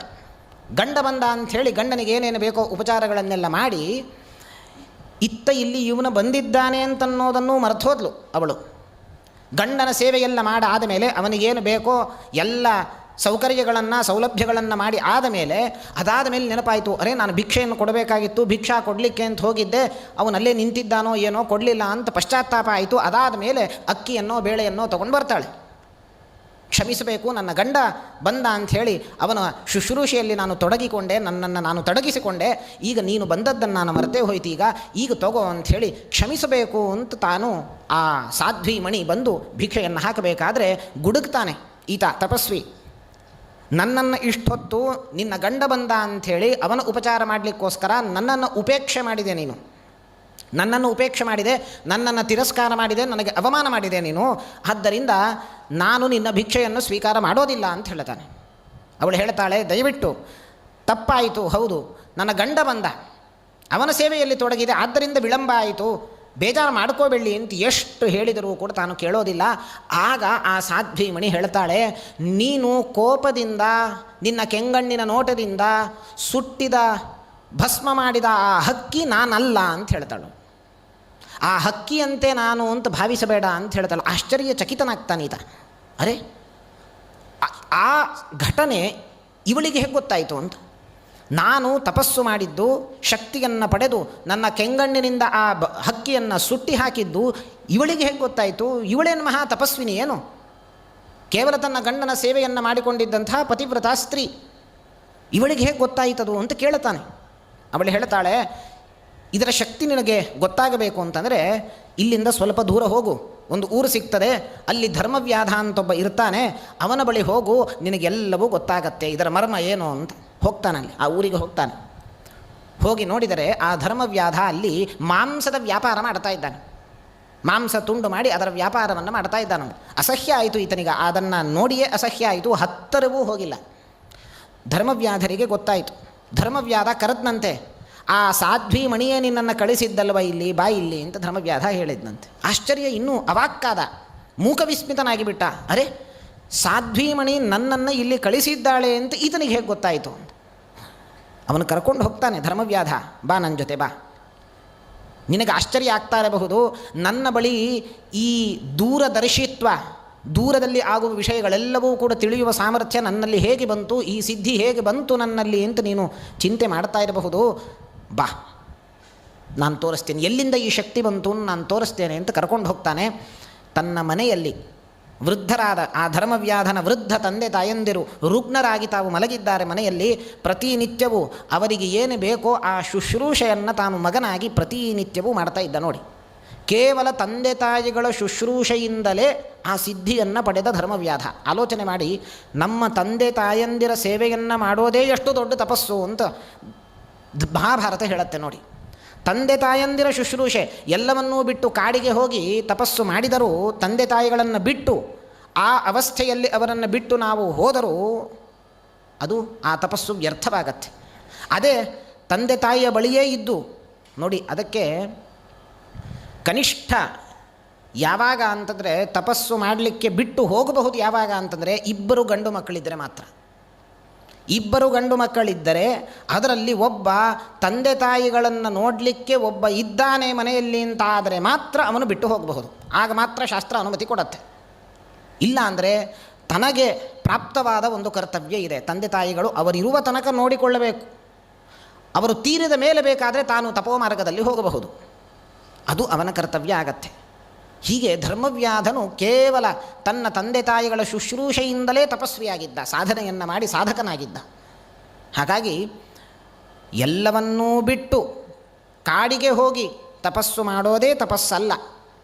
ಸಂಸಾರದಲ್ಲಿದ್ದು ಜ್ಞಾನ ಭಕ್ತಿ ವೈರಾಗ್ಯಗಳನ್ನು ಸಂಪಾದನೆ ಮಾಡಿಕೊಂಡು ಕಾಮಕ್ರೋಧಾದಿಗಳನ್ನು ಬಿಡೋದೇ ತಪಸ್ಸು ಅಂತನ್ನೋ ಸಂದೇಶ ಬ್ರಹ್ಮದೇವರು ಪ್ರಿಯವ್ರತನಿಗೆ ಕೊಡ್ತಾರೆ.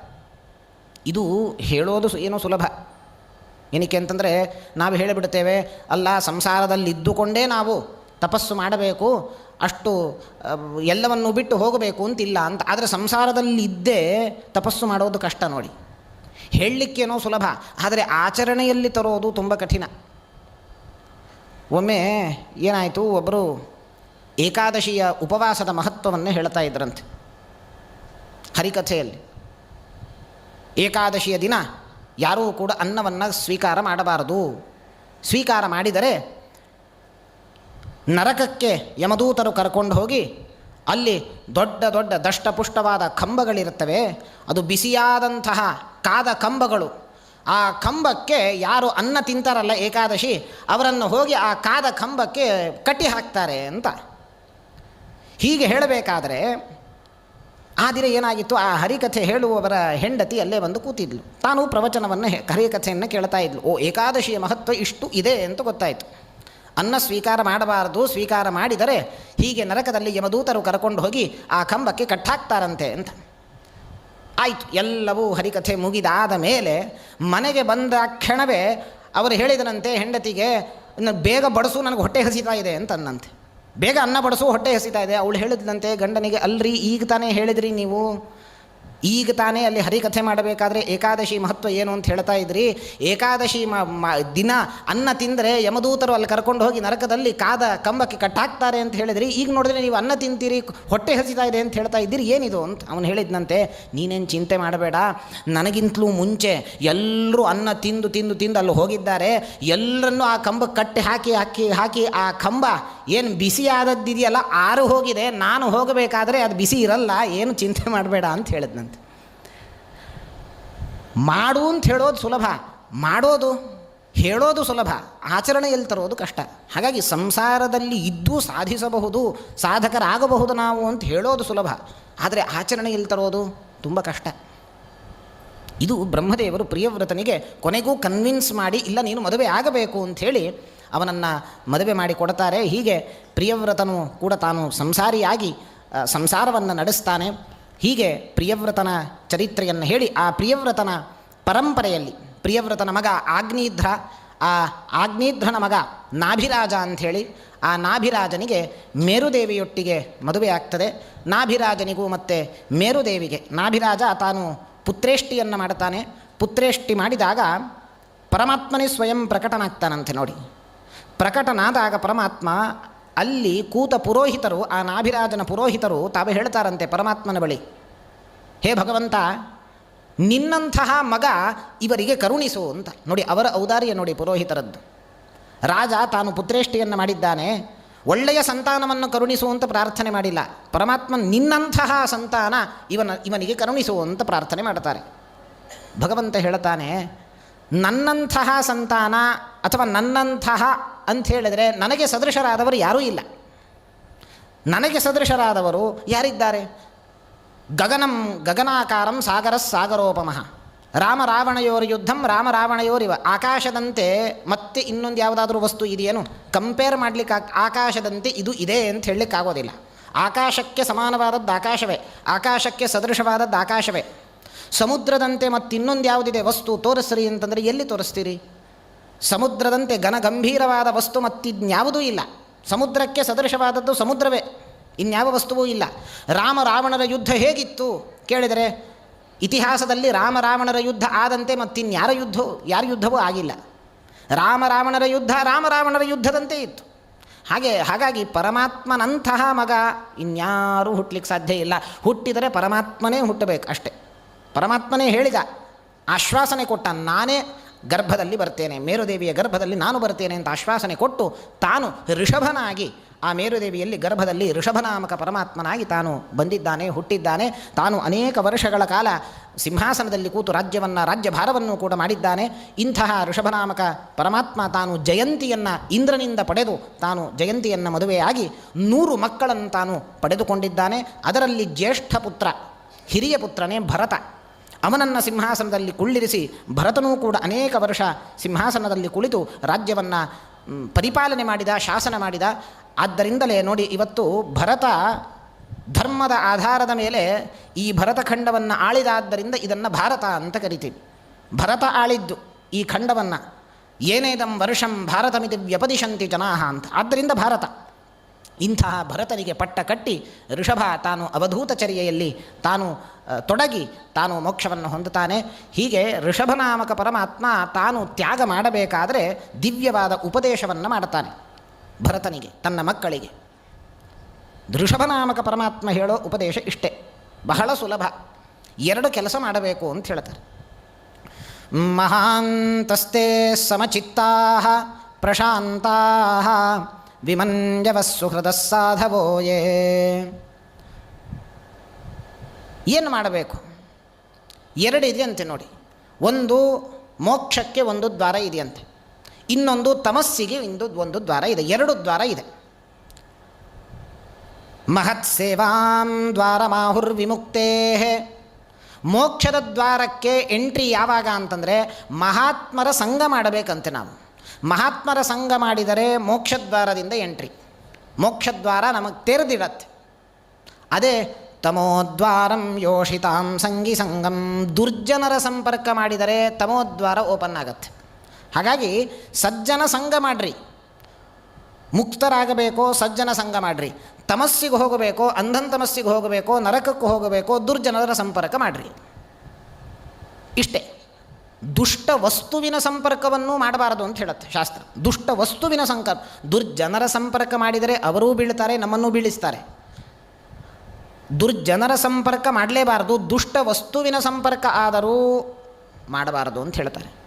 ಅದಕ್ಕೊಂದು ಸಣ್ಣ ಕಥೆ ರಾಮಾಯಣದಲ್ಲಿ ಬರುತ್ತೆ. ಸೀತೆ ರಾಮನಿಗೆ ಹೇಳುವ ಕಥೆ ಇದು.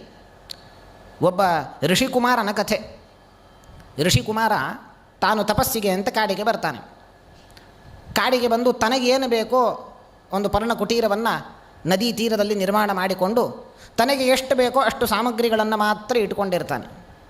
ಒಂದು ಶಾಟಿಯೋ ಕಮಂಡಲನೋ ಸನ್ಯಾಸಿಗಳಿಗೇನು ಬೇಕೋ ಅಷ್ಟು ಮಾತ್ರ ಇಟ್ಟುಕೊಂಡು ತಾನು ತಪಸ್ಸು ಮಾಡ್ತಾ ಇರ್ತಾನೆ ಋಷಿಕುಮಾರ. ಇಂದ್ರ ಬ್ರಾಹ್ಮಣ ವೇಷದಲ್ಲಿ ಬರ್ತಾನೆ, ಈತನ ತಪಸ್ಸನ್ನು ಪರೀಕ್ಷಿಸಬೇಕು ಅಂತ. ಬ್ರಾಹ್ಮಣ ವೇಷದಲ್ಲಿ ಬಂದ ಇಂದ್ರ ತಾನು ಒಂದು ಖಡ್ಗವನ್ನು ಕೊಡ್ತಾನೆ ಋಷಿಕುಮಾರನಿಗೆ. ತಗೋ ಈ ಖಡ್ಗ ಅಂತ.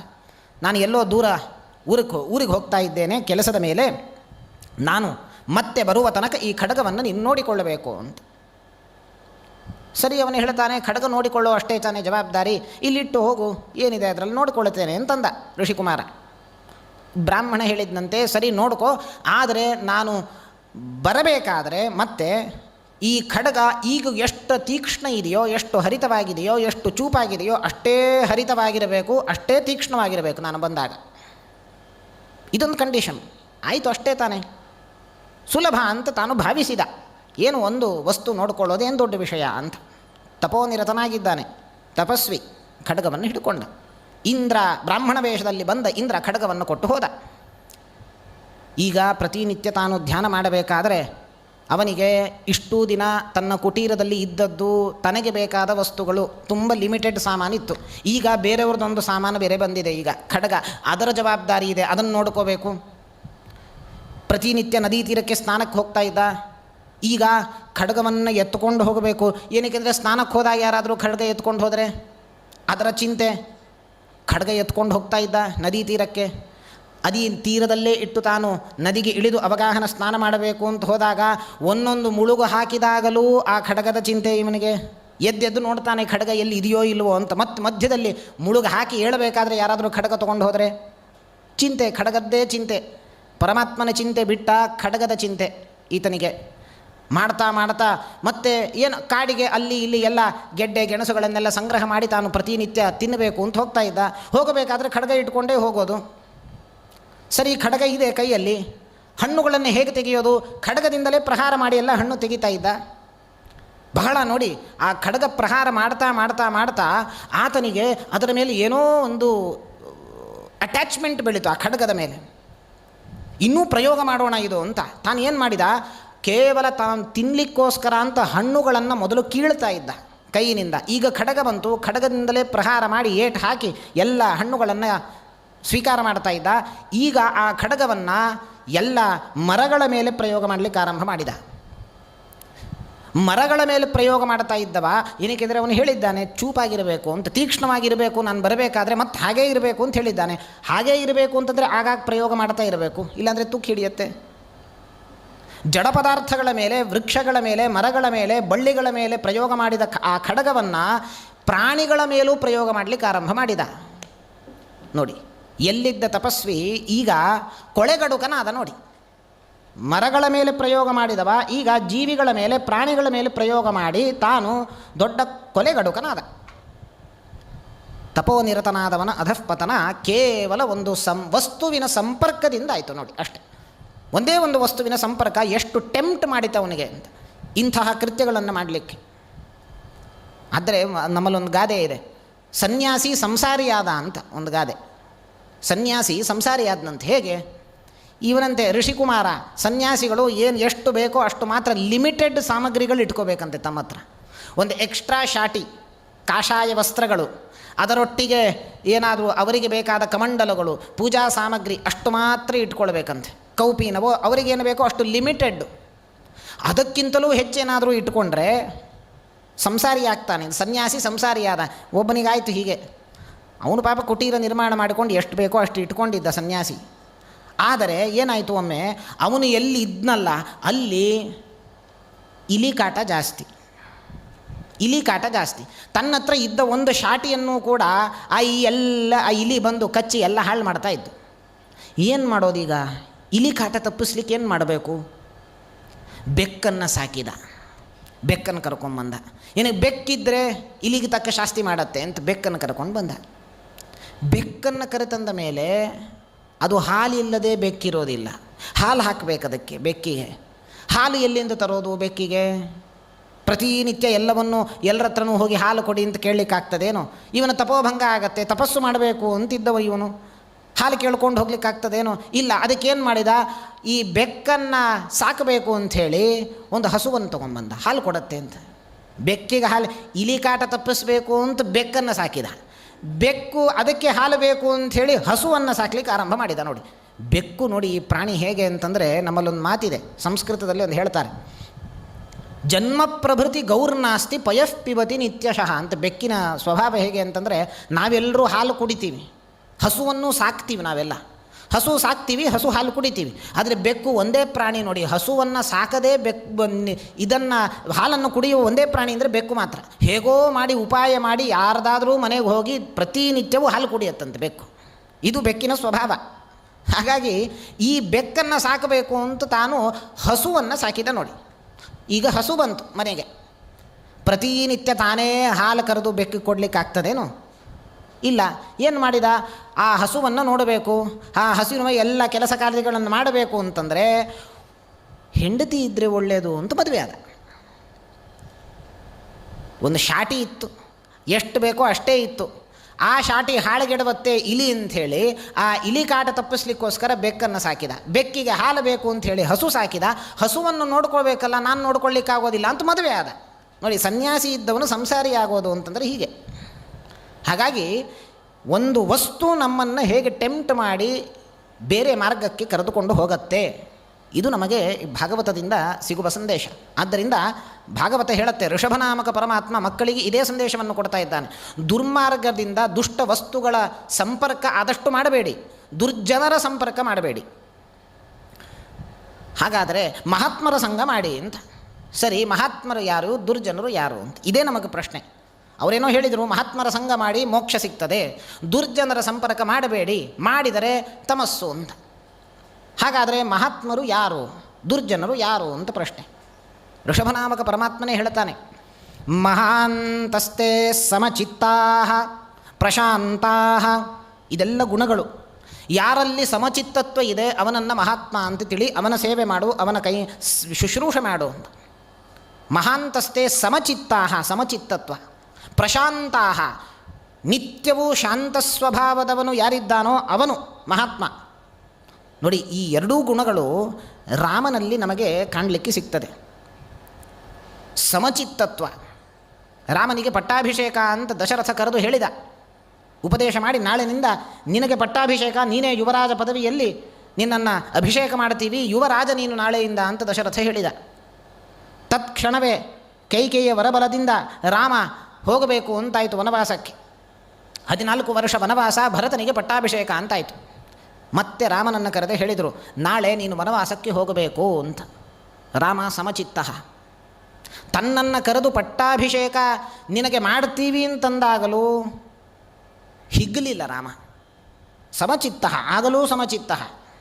ನೀನು ವನವಾಸಕ್ಕೆ ಹೋಗಬೇಕು 14 ವರ್ಷ, ಭರತನಿಗೆ ಪಟ್ಟಾಭಿಷೇಕ ಅಂತಂದಾಗಲೂ ರಾಮ ಹೇಳ್ತಾನೆ, ನಾನಿದ್ದಾಗಲೇ ಕರೆಸು ಭರತನನ್ನು, ನನ್ನ ಉಪಸ್ಥಿತಿಯಲ್ಲೇ ಮಾಡಿಸು ಅಂತ ಹೇಳ್ತಾನೆ ರಾಮ.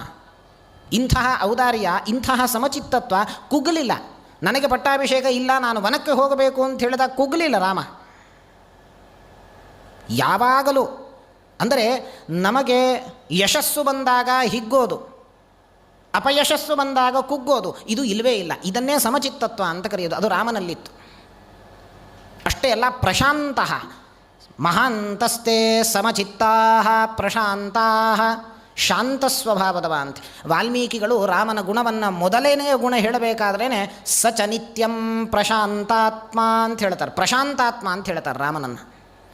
ಭಗವಂತನ ಯಾವ ಅವತಾರವೂ ಕೂಡ ಶಾಂತ ಅಂತ ಹೇಳಿಲ್ಲ ನೋಡಿ, ರಾಮನನ್ನು ಶಾಂತ. ಅದಕ್ಕೆ ನಮ್ಮಲ್ಲಿ ಪದ್ಧತಿ ಏನು ಅಂತಂದರೆ, ಹೆಸರು ಇಡಬೇಕಾದ್ರೆ ಶಾಂತರಾಮ ಅಂತಲೇ ಇಡ್ತಾರೆ, ಶಾಂತ ಕೃಷ್ಣ ಅಂತ ಯಾರೂ ಇಡೋದಿಲ್ಲ. ಅಥವಾ ಶಾಂತ ನರಸಿಂಹ ಅಂತ ಯಾರೂ ಇಡೋದಿಲ್ಲ. ಶಾಂತ ರಾಮನೇ ಯಾವಾಗಲೂ ಆದ್ದರಿಂದಲೇ ಶಾಂತರಾಮ ಅಂತ ಹೇಳೋದು. ಅಲ್ಲ, ಕೆಲವೊಬ್ಬರು ಹೆಸರನ್ನು ಶಾಂತರಾಮ ಅಂತ ಇಟ್ಕೊಂಡಿರ್ತಾರೆ, ಆದರೆ ಅವರಲ್ಲಿರುವಷ್ಟು ಉಗ್ರತ್ವ ಮತ್ತು ಯಾರಲ್ಲೂ ಕಾಣಲಿಕ್ಕೆ ಸಿಗೋದಿಲ್ಲ. ಅದು ಬೇರೆ ಪ್ರಶ್ನೆ. ಹೆಸರಿನಲ್ಲಿ ಶಾಂತತೆ ಅಲ್ಲ, ಯಾವತ್ತೂ ಹೇಗೆ ಅಂತಂದರೆ ಸ್ವಭಾವದಲ್ಲಿ ಶಾಂತತೆ ಇರಬೇಕಂತ. ಅಚ್ಯುತದಾಸರು ಹರಿಕಥೆಯಲ್ಲಿ ಹೇಳ್ತಾ ಇದ್ರು, ಯಾರೋ ಒಂದು ದೊಡ್ಡ ಬಂಗಲೆಯನ್ನು ಕಟ್ಟಿಸಿದ್ರಂತೆ. ಅವನ ಹೆಸರು ಶಾಂತಾರಾಮ ಅಂತ ದೊಡ್ಡ ಬಂಗಲೆಯನ್ನು ಕಟ್ಟಿಸಿದ, 8-10 ರೂಮು, ಅದಕ್ಕೊಂದು ಸೆಕ್ಯೂರಿಟಿ ಗಾರ್ಡ್ ಅಂದಿಟ್ಟ. ಇಷ್ಟಿಟ್ಟರೂ ಕೂಡ ಮಲಗಿದರೆ ನಿದ್ದೆ ಬರೋದಿಲ್ಲ ಅವನಿಗೆ. ಏನು ಮಾಡೋದು? ನಿದ್ದೆನೇ ಬರೋದಿಲ್ಲ. ಸೆಕ್ಯೂರಿಟಿ ಇಟ್ಟರು ಎಲ್ಲವೂ ಇದೆ, ನಿದ್ದೆ ಬರೋದಿಲ್ಲ. ನಿದ್ದೆ ಮಾಡಬೇಕಾದ್ರೆ ಸ್ಲೀಪಿಂಗ್ ಪಿಲ್ ತೊಗೋಬೇಕು ನೋಡಿ ಅವನು. ಏನು ಮಾಡೋದು? ಅದಕ್ಕೆ ಅವ್ರು ಹೇಳೋರು, ಸ್ಲೀಪಿಂಗ್ ಪಿಲ್, ಒಳ್ಳೆ ಸ್ಲೀಪಿಂಗ್ ಪಿಲ್ ಯಾವುದು ಅಂತಂದರೆ ಹರಿಕಥೆ ಅಂತ. ನೀವು ಹರಿಕಥೆಗೆ ಬಂದರೆ ಒಳ್ಳೆ ನಿದ್ದೆ ಬರುತ್ತದೆ ಅಂತ. ಹರಿಕಥೆಗೆ ಬನ್ನಿ. ನಾನು ಹೇಳೋದು ಹರಿಕಥೆಗಿಂತಲೂ ಪ್ರವಚನದಲ್ಲಿ ಇನ್ನೂ ಒಳ್ಳೆ ನಿದ್ದೆ ಬರುತ್ತೆ ಅಂತ. ಹರಿಕಥೆಯಲ್ಲಾದರೂ ನಿಮ್ಮನ್ನು ಎಬ್ಬಿಸ್ತಾ ಇರ್ತಾರೆ. ನೆನ್ನೆ ನೋಡಿ ಮಾರುತಿ ಪ್ರತಾಪ ನಿಮ್ಮನ್ನು ಮಲಗಲಿಕ್ಕೆ ಬಿಡಲ್ಲ ಅವರು. ಏನಕ್ಕೆಂದರೆ ಅವರು ಅಲ್ಲಿ ಆ ಪ್ರತಾಪ ತೋರಿಸ್ಬೇಕಾದ್ರೆ ಎಲ್ಲ ಗಲಾಟೆ ಆಗ್ತಾ ಇರುತ್ತೆ. ಹರಿಕಥೆಯಲ್ಲಿ ಹಾರ್ಮೋನಿಯಂ ಇರುತ್ತೆ, ತಬಲಾ ಇರುತ್ತೆ, ನಿಮ್ಮನ್ನೆಲ್ಲ ಮಧ್ಯದಲ್ಲಿ ಎಬ್ಬಿಸ್ತಾರೆ. ಪ್ರವಚನದಲ್ಲಿ ಏನು ಡಿಸ್ಟರ್ಬೆನ್ಸಸ್ಸೇ ಇಲ್ಲ ನೋಡಿ. 2 ತಾಸು ಒಂದೇ ರೀತಿ ಹೋಗ್ತಾ ಇರ್ತದೆ, ಒಳ್ಳೆ ನಿದ್ದೆ ಬರುತ್ತೆ. ಇನ್ನು ಆ ಪ್ರವಚನ ಅನ್ನೋ ಸ್ಲೀಪಿಂಗ್ ಪಿಲ್ಲಲ್ಲಿ ಡೋಸೇಜು ಸ್ವಲ್ಪ ಜಾಸ್ತಿ, ಹರಿಕಥೆಯಲ್ಲಿ ಕಮ್ಮಿ ಸ್ವಲ್ಪ. ಹಾಗಾಗಿ ಅವನು ದೊಡ್ಡ ಬಂಗಲೆ ಕಟ್ಟಿದರೂ ಸ್ಲೀಪಿಂಗ್ ಪಿಲ್ ತೊಗೋಬೇಕು. ಅವನ ಹೆಸರು ಶಾಂತರಾಮ, ಶಾಂತತೆ ಇಲ್ಲ, ಶಾಂತಿ ಇಲ್ಲ ಪಾಪ ಅವನಿಗೆ. ಹೆಸರು ಬೇರೆ, ಆ ಬಂಗಲೆಗೆ ಶಾಂತಿ ನಿವಾಸ ಅಂತ ಇಟ್ಟಿದ್ದಂತೆ. ಶಾಂತಿ ನಿವಾಸದಲ್ಲಿ ಅವನ ಹೆಂಡತಿ ಹೆಸರು ಶಾಂತಿ ಅಂತಾನೆ. ಶಾಂತಿ ನಿವಾಸದಲ್ಲಿ ಶಾಂತಿಯೊಡಗೂಡಿ ತಾನು ಶಾಂತವಾಗಿ ವಾಸ ಮಾಡಬೇಕು ಅಂತಿದ್ದ. ಶಾಂತಿ ಮಾತ್ರ ಇಲ್ಲ, ಭ್ರಾಂತಿನೇ ಅವನಿಗೆ. ಬಂಗಲೆ ಕಟ್ಟಿದ ಮೇಲೆ ಕಾಂತಿ ಕಳ್ಕೊಂಡ. ಹಾಗಾಗಿ ಹೆಸರಲ್ಲಿ ಶಾಂತತೆ ಅಲ್ಲ, ಸ್ವಭಾವದಲ್ಲಿ ಶಾಂತತೆ. ಅದು ಸರ್ವದಾ ಶಾಂತತೆ. ನೀವು ಎಲ್ಲರೂ ಶಾಂತರಾಗೇ ಇರ್ತೇವೆ, ಆದರೆ ಯಾವಾಗಲೂ ಶಾಂತತೆ ಇರೋದಿಲ್ಲ. ಈಗ ಮನೆಗೆ ಹೋದ ತಕ್ಷಣ ಅಥವಾ ಹೊಟ್ಟೆ ಹಸಿವ ಆದ ತಕ್ಷಣವೇ ನಮ್ಮ ಇರೋ ಶಾಂತತೆ ಹೋಗುತ್ತೆ, ಉಗ್ರರಾಗ್ತಿ. ಹಾಗಾಗಿ ಮಹಾಂತಸ್ತೆ ಸಮಚಿತ್ತಾ ಪ್ರಶಾಂತಾ ವಿಮನ್ಯವ ಸುಹೃದ ಸಾಧವೋಯೇ. ಕೋಪ ಬರಬಾರ್ದಂತೆ ನೋಡಿ. ವಿಮನ್ಯವ, ಯಾರಲ್ಲಿ ಕೋಪವೇ ಇಲ್ಲ ಅವನು ಮಹಾತ್ಮ ಅಂತ ತಿಳಿರಿ. ಅವರ ಸೇವೆ ಮಾಡಿ ಹೋಗಿ. ವಿಮನ್ಯವ ಸುಹೃದ ಸಾಧವೋಯೇ. ಹೀಗೆ ಮಹಾತ್ಮರು ಯಾರು ಅಂತ ಋಷಭನಾಮಕ ಪರಮಾತ್ಮ ತನ್ನ ಮಕ್ಕಳಿಗೆ ತಿಳಿಸಿಕೊಡ್ತಾ ಇದ್ದಾನೆ. ಇಂತಹ ಮಹಾತ್ಮರ ಸೇವೆ ಮಾಡು. ದುರಾತ್ಮರು ಯಾರಿದ್ದಾರೆ ಅವರ ಹತ್ತಿರವೂ ಹೋಗಬೇಡ ಅಂತ ತಾನು ಉಪದೇಶ ಮಾಡಿ ಭರತನಿಗೆ ತಾನು ಪಟ್ಟದಲ್ಲಿ ಕುಳ್ಳಿರಿಸಿ, ಮುಂದೆ ಭರತನೂ ಕೂಡ ರಾಜ್ಯವನ್ನು ಶಾಸನೆ ಮಾಡಿ ತನ್ನ ಮಕ್ಕಳು, ಆ ಭರತನ ಮಗ ಸುಮತಿ ಅಂತಿದ್ದ, ಆ ಸುಮತಿಗೆ ಪಟ್ಟವನ್ನು ಕಟ್ಟಿ ತಾನು 60 ವರ್ಷಗಳಾದ ಮೇಲೆ ಇನ್ನೇನು ಮಾಡೋದು, ಎಷ್ಟು ಅಂತ ಸಂಸಾರ, ತಪಸ್ಸು ಮಾಡೋಣ ಅಂತ ತಾನು ಭರತ ಕಾಡಿಗೆ ಬಂದಿದ್ದಾನೆ. ಮುಂದೆ ಆ ಜಿಂಕೆಯ ಪ್ರಸಂಗ, ಹೇಗೆ ತಾನು ಆ ಜಿಂಕೆಯನ್ನು ಉಳಿಸ್ಲಿಕ್ಕೆ ಹೋಗಬೇಕು ಅಂಥೇಳಿ ತಾನು ಅದರ ಮೇಲೆ ಕಾರುಣ್ಯವಾದದ್ದು ಮೋಹವಾಗಿ ಪರಿವರ್ತನೆಗೊಂಡು ಹೇಗೆ ಆ ಭರತನ ಸಂಸಾರಕ್ಕೆ ಆ ಜಿಂಕೆ ಹೇಗೆ ಬಂಧಕ ಆಗ್ತದೆ, ತಾನು ಹೇಗೆ ಮತ್ತೆ ಸಂಸಾರದಲ್ಲೇ ಮುಳುಗ್ತಾನೆ ಆ ಜಿಂಕೆಯ ನಿಮಿತ್ತದಿಂದ ಅಂತನ್ನೋ ಅಂಶವನ್ನು ನಾವು ಮತ್ತೆ ನಾಳೆಯ ದಿನ ನೋಡೋಣ ಅಂತ ಹೇಳ್ತಾ, ಇಂದಿನ ದಿವಸ ಇವತ್ತಿನ 4ನೇ ದಿವಸದ ಈ ಭಾಗವತ ಪ್ರವಚನವನ್ನು ಪರಮಾತ್ಮನ ಪಾದಾರವಿಂದಗಳಲ್ಲಿ ಸಮರ್ಪಣೆ ಮಾಡ್ತಾ ಇದ್ದೇನೆ. ಶ್ರೀಕೃಷ್ಣಾರ್ಪಣಮಸ್ತು. ಶ್ರೀಕೃಷ್ಣ ಗೋವಿಂದ ಹರೇ ಮುರಾರೇ.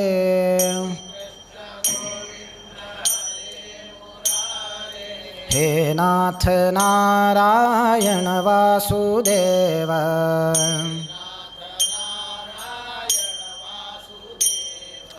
ಶ್ರೀಕೃಷ್ಣ ಗೋವಿಂದ ಹರೇ ಮುರಾರೇ.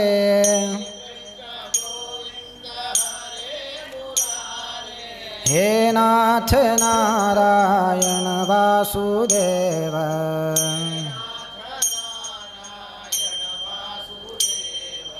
ಶ್ರೀಕೃಷ್ಣ ಗೋವಿಂದ ಹರೇ ಮುರಾರೇ.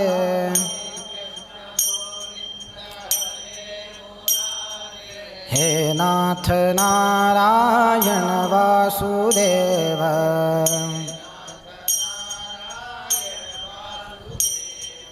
ಭಜ ಮನ ರಾಮ ಭಜ ಮನ ರಾಮ. ಪಾಂಡುರಂಗ ಶ್ರೀರಂಗ ಭಜ ಮನ ರಾಮ.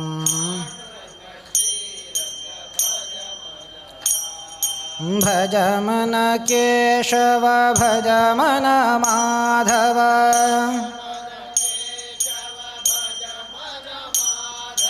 ಭಜ ಮನ ಯಾದವ ಭಜ ಮನ ರಾಮ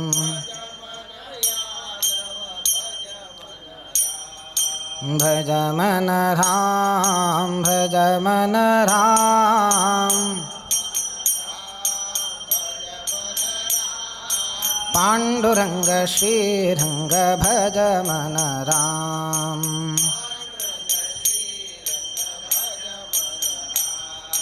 ಪಾಂಡುರಂಗ ಶ್ರೀರಂಗ ಭಜ ಮನ ರಾಮ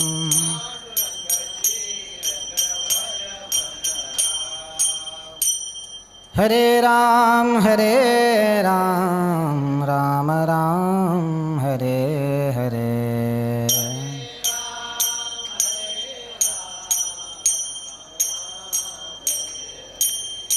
ಹರೇ ಕೃಷ್ಣ ಕೃಷ್ಣ ಕೃಷ್ಣ ಹರೇ ಹರೇ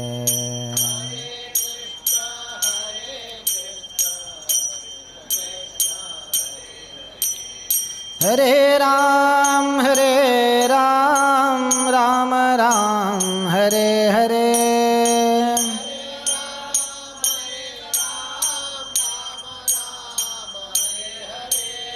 ಹರೇ ಕೃಷ್ಣ ಕೃಷ್ಣ ಕೃಷ್ಣ ಹರೇ ಹರೇ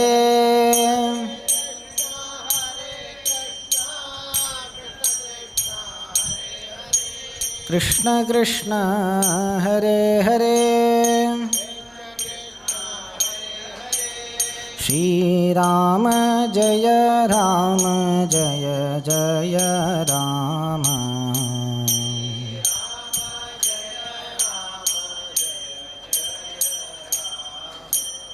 ಶ್ರೀರಾಮ ಜಯ ರಾಮ ಜಯ ಜಯ ರಾಮ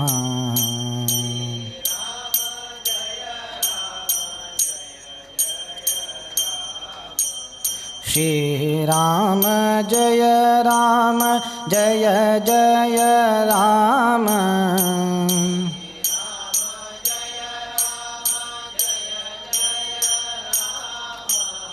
ಶ್ರೀರಾಮ ಜಯ ರಾಮ ಜಯ ಜಯ ರಾಮ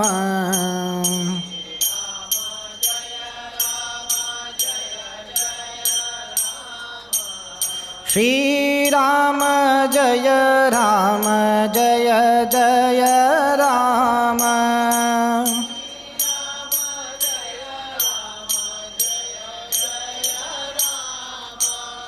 ಶ್ರೀರಾಮ ಜಯ ರಾಮ ಜಯ ಜಯ ರಾಮ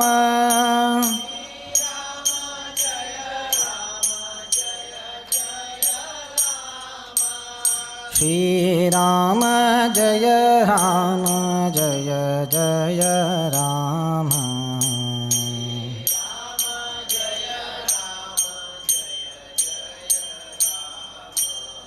ಜಯ ಜಯ ರಾಮ ಅಕ್ಷಯಂ ಕರ್ಮ ಯಸ್ಮಿನ್ ಪರೇ ಸ್ವರ್ಪಿತಂ ಪ್ರಕ್ಷಯೈ ಯಾಂತಿ ದುಃಖಾನಿ ಯನ್ನಾಮತಃ ಅಕ್ಷರೋ ಯೋಜರಃ ಸರ್ವದೈವಾಮೃತಃ ಕುಕ್ಷಿಗಂ ಯಸ್ಯ ವಿಶ್ವಂ ಸದಾ ಜಾದಿಕಂ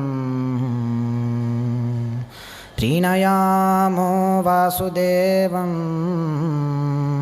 ದೇವತಾಮಂಡಲ ಅಖಂಡಮಂಡನಂ ಪ್ರೀಣಯಾಮೋ ವಾಸುದೇವಂ ದೇವತಾಮಂಡಲ ಅಖಂಡಮಂಡನಂ ದೇವತಾಮಂಡಲ ಖಂಡಮಂಡನಂ ಗೋಪಾಲಕೃಷ್ಣ ಭಗವಾನ್ ಕೀ ಸೀತಾಪತಿ ಶ್ರೀರಾಮಚಂದ್ರ ಭಗವಾನ್ ಕೀ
ಇದುವರೆಗೆ ಶ್ರೀ ಯೋಗ ಲಕ್ಷ್ಮೀ ನರಸಿಂಹದೇವರ ದೇವಸ್ಥಾನದಲ್ಲಿ ನಡೆಯತಕ್ಕಂಥ ಶ್ರೀ ಗೋಕರ್ಣ ಮಠಾಧೀಶರ ದಶದಿನಾತ್ಮಕ ವಾಸ್ತವ್ಯ ಮಹೋತ್ಸವದಲ್ಲಿ ಆಯೋಜಿಸಿದಂತಹ ಈ ಒಂದು ಭಾಗವತ ಸಪ್ತಾಹ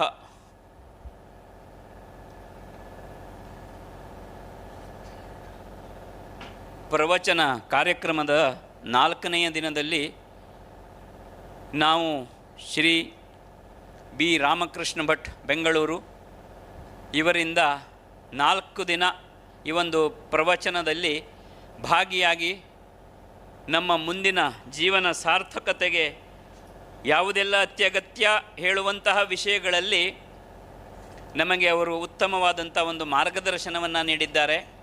ಅವರಿಗೆ ತಮ್ಮೆಲ್ಲರ ಪರವಾಗಿ ಧನ್ಯವಾದವನ್ನು ಅರ್ಪಣೆ ಮಾಡ್ತಾ ಇದ್ದೇನೆ. ಅವರಿಗೆ ಸಾಥ್ ಅಂದರೆ ಸಹಾಯಸ್ತಕರಾಗಿ ಬಿ ಸತ್ಯೇಂದ್ರ ಭಟ್ ಅವರ ದೊಡ್ಡಪ್ಪನವರು, ಅವರು ಕೂಡ ಈ ಒಂದು ವೇದಿಕೆಯಲ್ಲಿ ಅವರಿಗೆ ಉತ್ತಮ ಸಹಕಾರವನ್ನು ನೀಡಿ ನಮಗೂ ಕೂಡ ಅಂತಂದರೆ ಒಂದು ವಯಸ್ಸಿನ ಒಂದು ಹಿರಿಯತನದಲ್ಲಿ ಇದ್ದಂತಹ ಒಬ್ಬ ವ್ಯಕ್ತಿಯಿಂದಲೂ ಕೂಡ ನಮಗೆ ಇವತ್ತಿನ ದಿವಸ ಈ ಒಂದು ಪ್ರವಚನದಲ್ಲಿ ನೋಡುವಂತಹ ಅಥವಾ ಕೇಳುವಂತಹ ಮಾತುಗಳು ಅಂತಂದರೆ, ಈಗ ನಮಗಾಗಲೇ ಈಗ ಕೆಳಗಡೆ ಆಸನಗಳು ಕುರ್ಚಿಯೆಲ್ಲ ಇದೆ, ಸೋಫಾ ಸೆಟ್ ಎಲ್ಲ ಹಾಕಿದ್ದಾರೆ, ಕಾಲು ಬಿಟ್ಟು ಕೂಳ್ತೇವೆ, ಅದರಲ್ಲೂ ನಮ್ಗೆ ಸರಿಯಾಗಿ ಕೂತ್ಕೊಳ್ಳಿಕ್ಕೆ ಆಗೋದಿಲ್ಲ. ಅಂಥ ಸಂದರ್ಭದಲ್ಲಿ ನಮ್ಮ ಸತ್ಯೇಂದ್ರ ಭಟ್ ಅವರು ಪದ್ಮಾಸನದಲ್ಲಿ ಇವತ್ತೇನೋ 1 ಗಂಟೆ, ದಿನಾಲೂ ಕೂಡ 2 ಗಂಟೆ ಅವರು ಅದೇ ಒಂದೇ ಥರದಲ್ಲಿ ಕೂತ್ಕೊಳ್ತಾ ಇದ್ದರು. ಇದು ನಾವು ನೋಡ್ತಕ್ಕಂಥದ್ದು ಅಂತಂದರೆ, ನಮಗೆ ಈಗ ಸಣ್ಣ ವಯಸ್ಸಿನವರಿಗೆ ಕೆಳಗಡೆ ಕೂತ್ಕೊಳ್ಳಿಕ್ಕೆ ಬಹಳಷ್ಟು ಕಷ್ಟ ಇದೆ. ಇದು ಕೂಡ ಈ ಒಂದು ವಿಷಯಗಳಲ್ಲಿ ನಮಗೆ ಏನಾಗ್ತದೆ ಅಂತಂದರೆ ಇದರ ಸಹಕಾರ ನಮಗೂ ಕೂಡ ಸಿಗ್ತದೆ ಹೇಳುವಂಥ ನಿಟ್ಟಿನಲ್ಲಿ ಈ ಮಾತು ಹೇಳ್ತಾ ಇದ್ದೇನೆ. ಅವರಿಗೂ ಕೂಡ ನಾನು ನಮಸ್ಕಾರ ಪೂರ್ವಕವಾಗಿ ಧನ್ಯವಾದವನ್ನು ಅರ್ಪಣೆ ಮಾಡ್ತಾ ಇದ್ದೇನೆ. ಮತ್ತು ಇಷ್ಟೊತ್ತಿನವರೆಗೆ ಈ ಒಂದು ಪ್ರವಚನದಲ್ಲಿ ಭಾಗಿಯಾಗಿ ನಾವು ಕೂಡ ಏನೋ ಒಂದು ಜೀವನದಲ್ಲಿ ಸಾರ್ಥಕತೆಯನ್ನು ಪಡಿಬೇಕು ಹೇಳುವಂಥ ನಿಟ್ಟಿನಲ್ಲಿ ಈ ಪ್ರವಚನ ಕಾರ್ಯಕ್ರಮದಲ್ಲಿ ಭಾಗಿಯಾಗಿ ವೇದಿಕೆಯ ಮೇಲೆ ಶ್ರೀಯುತರು ಹೇಳಿದ ಮಾತುಗಳನ್ನು ಅಥವಾ ಹೇಳಿದ ಪ್ರವಚನವನ್ನು ಕೇಳಿಕೊಂಡು ಅದನ್ನು ನಮ್ಮ ಜೀವನದಲ್ಲಿ ಅಳವಡಿಸಿಕೊಳ್ಳುವಂತಹ ಪ್ರಯತ್ನವನ್ನು ನಾವು ಮಾಡೋಣ ಹೇಳುವಂಥ ಮಾತಿನೊಂದಿಗೆ ಬಂದಂತಹ ತಮಗೆಲ್ಲರಿಗೂ ಕೂಡ ಧನ್ಯವಾದವನ್ನು ಅರ್ಪಣೆ ಮಾಡಿ ನನ್ನ ಮಾತನ್ನು ಮುಗಿಸ್ತಾ ಇದ್ದೇನೆ. ಇನ್ನು ಕೆಲವೇ ಕ್ಷಣಗಳಲ್ಲಿ ನಮ್ಮ ಭೋಜನಾಲಯದಲ್ಲಿ ಚಹಾ ಪಾನೀಯದ ವ್ಯವಸ್ಥೆ ಆಗ್ತದೆ. ಅದನ್ನು ಸ್ವೀಕಾರ ಮಾಡಿ ಇದೇ ವೇದಿಕೆಯಲ್ಲಿ ಶ್ರೀ ಗುರುಗಳ ದಿವ್ಯ ಉಪಸ್ಥಿತಿಯಲ್ಲಿ ಸಭಾ ಕಾರ್ಯಕ್ರಮ ಇದೆ. ಸಭಾ ಕಾರ್ಯಕ್ರಮದಲ್ಲಿ ಈ ಒಂದು ಯೋಗಾಲಕ್ಷ್ಮೀ ನರಸಿಂಹದೇವರ ಸಾನ್ನಿಧ್ಯವನ್ನು ಪಡೆಯುವಂಥ ನಿಟ್ಟಿನಲ್ಲಿ ಟ್ರಸ್ಟ್ ವತಿಯಿಂದ ಇರಬಹುದು ಅಥವಾ ನಾಯಕ್ ಕುಟುಂಬದವರಿಂದ 15 ವರ್ಷಗಳ ಕಾಲ ಪಂಚದಿನಾತ್ಮಕ ಅನುಷ್ಠಾನದಲ್ಲಿ ಭಾಗಿಯಾದಂತಹ ವೈದ್ಯಕರಿಗೆ, ಜೊತೆಗೆ ನಮ್ಮ ಶ್ರೀ ಪರಮಪೂಜ್ಯ ಗುರುವರಿಯರ ಪಾದಪೂಜೆ ಶ್ರೀಗಳವರಿಗೂ ಕೂಡ ಗೌರವವನ್ನು ನೀಡಿ, ಜೊತೆಗೆ ಈ ಒಂದು ಸಾಧನೆ ಅಂತಂದರೆ ಈ ದೇವಸ್ಥಾನದ ಒಂದು ಪಕ್ಷಿನೋಟ ಅಥವಾ ಈ ದೇವಸ್ಥಾನ ಸಾಕಾರ ರೂಪಕ್ಕೆ ಬರುವಂತಹ ಸಂದರ್ಭದಲ್ಲಿ ಧನ ರೂಪದಲ್ಲಿರಬಹುದು, ವಸ್ತು ರೂಪದಲ್ಲಿರಬಹುದು ಅಥವಾ ಇನ್ನಿತರ ರೂಪದಲ್ಲಿ ಸಹಕಾರಿ ನೀಡಿದಂತಹ ಗಣ್ಯರಿಗೂ ಕೂಡ ಶ್ರೀ ಗುರುಗಳ ದಿವ್ಯ ಕರಕಮಲಗಳಿಂದ ಗೌರವವನ್ನು ಅರ್ಪಣೆ ಮಾಡಲಿಕ್ಕಿದೆ. ಈ ಒಂದು ಸಭಾ ಕಾರ್ಯಕ್ರಮಕ್ಕೆ ತಾವೆಲ್ಲರೂ ಬಂದು ಈ ಸಭೆಯನ್ನು ಚಂದಗಾಣಿಸಿಕೊಡಬೇಕಾಗಿ ತಮ್ಮಲ್ಲಿ ಕಳಕಳಿಯ ವಿನಂತಿಯನ್ನು ಇಡ್ತಾ ಇದ್ದೇನೆ.